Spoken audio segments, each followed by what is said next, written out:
Hey guys, this is Bando Guy 4 with another episode of The Legend of Zelda. We are now in the second dungeon, and we'll see how many times I die before the end. If I haven't mentioned it on screen yet, those clocks stop all the enemies on the screen, but it goes away once you leave. These snakes like to charge at you, and they're good for getting a lot of rupees if you need some. Apart from that, they're kinda pointless.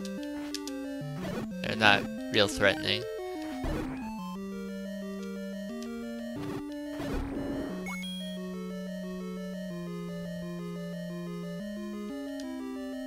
But they're in a lot of the rooms in this dungeon.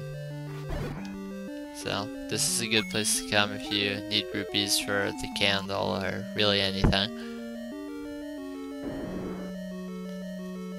So coming back over here, we have a locked door to the right, and I think maybe the map is in here, or the compass or something.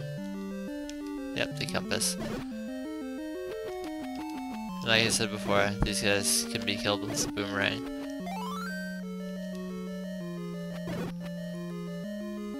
This is a pretty straightforward level, not a whole lot of paths. There's two columns, one going straight up and one that will go off to the right.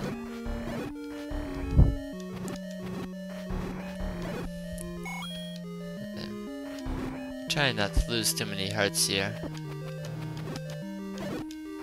but of course I am, because I'm terrible. Here's a map, and now you can see what the entire level looks like.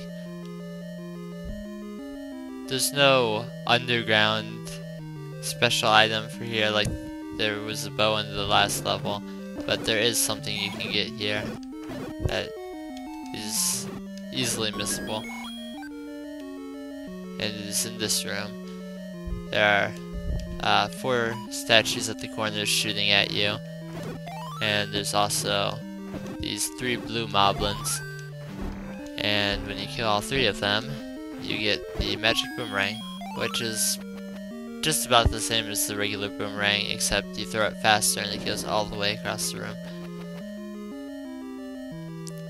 And here's a simple little mini boss. You can't stun it, but all you have to do is hit all of it and it gives you a key.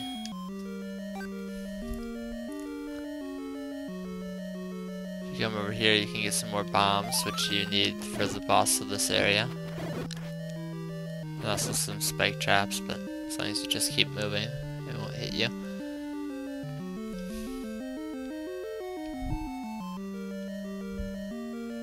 And if I go off to the left, I can figure out how to kill the boss here, but I already know how, and I don't see any point in wasting the key, even though you should end up with plenty of extra keys in this game anyway.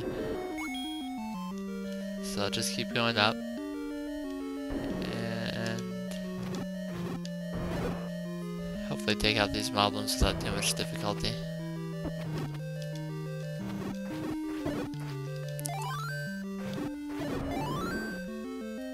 And here we have the boss, a Dodongo.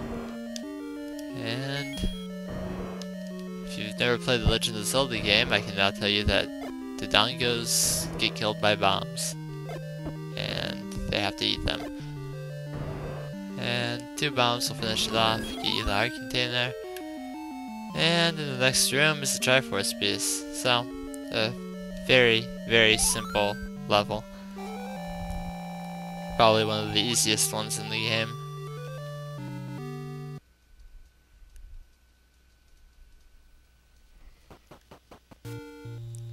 And there are a couple rooms in there that I didn't go into, but there's nothing important in them.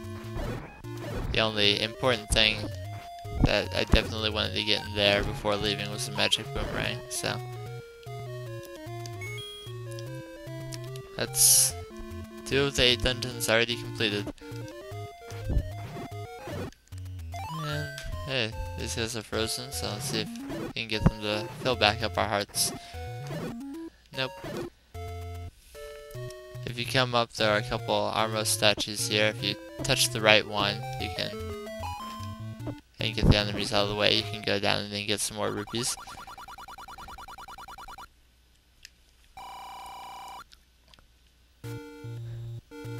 And now, I'm gonna see what's up here.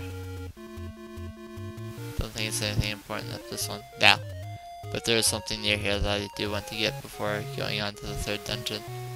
So let's see if we can grab that. It's up one of these ladders, but I'm not exactly sure which one offhand.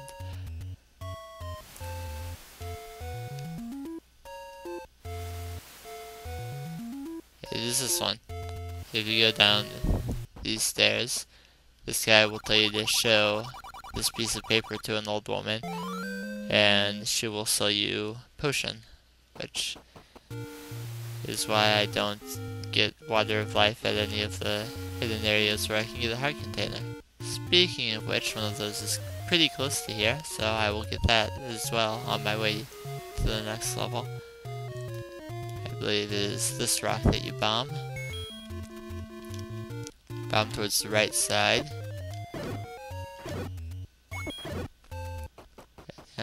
And here's another heart container.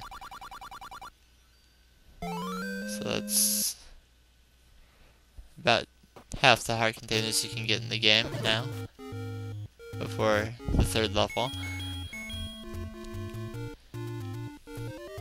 And I like to get out of the desert as quickly as possible, because I hate the levers.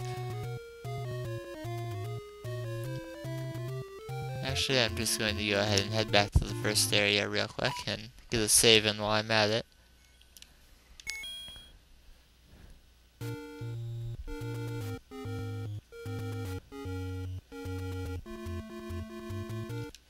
And nice to get a couple heart pieces while I'm at it.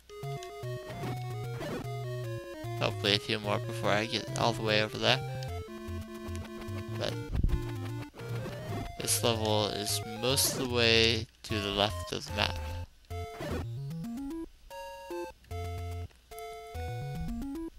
If you go in down here, this is where you can pull out the piece of paper and buy some medicine. And I don't think I'm going to need it quite yet, but just in case, I'll go ahead and pick up the red one. When you use it, it will fill your hearts completely, and since I got the red one, I can use it twice before it runs out. But if you go down here and then over to the right, here's level 3. And I'll do a few rooms in here before I end up the episode, since Link looks a little bit different in this dungeon, since most of it's red and he's green. So I think his skin color looks a little bit different in here, just so that you can see where he is.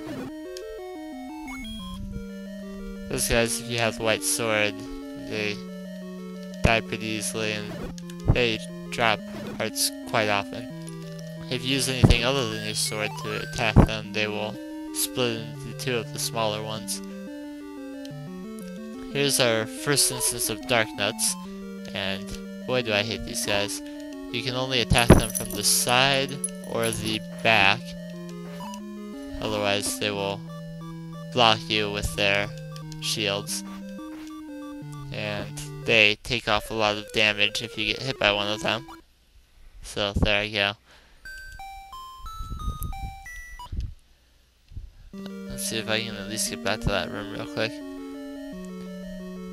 I have no problems finding Dark Nuts if I have full health, but the chances that I get to the rooms that have them with full hearts is not very likely. You can also use bombs to hurt them significantly,